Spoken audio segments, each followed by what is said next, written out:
Pardon, Guillaume Chevrollier. Oui, merci Madame la Présidente, merci au rapporteur pour ce rapport intéressant qui met en lumière la manque de connaissances sur les sujets de pollution, avec toutes les interactions qui sont mal étudiées, et il faudrait effectivement mieux faire connaître les principaux facteurs de pollution.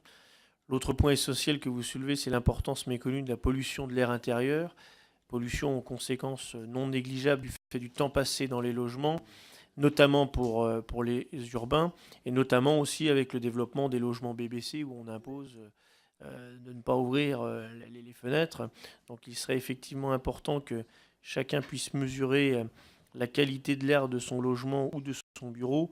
Dispose-t-on en l'état actuel d'outils nécessaires qui pourraient être généralisés?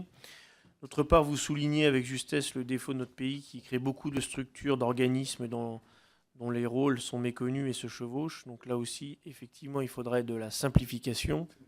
Au sujet de la pollution agricole, il me semble essentiel, comme vous le soulignez, d'approfondir la recherche sur l'épuisement des sols plutôt que de critiquer les agriculteurs qui tentent, comme ils le peuvent, d'y remédier.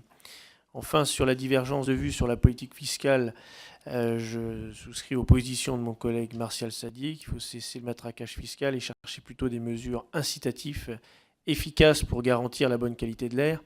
Et enfin, dernière observation sur l'Europe. Vous en avez peu parlé.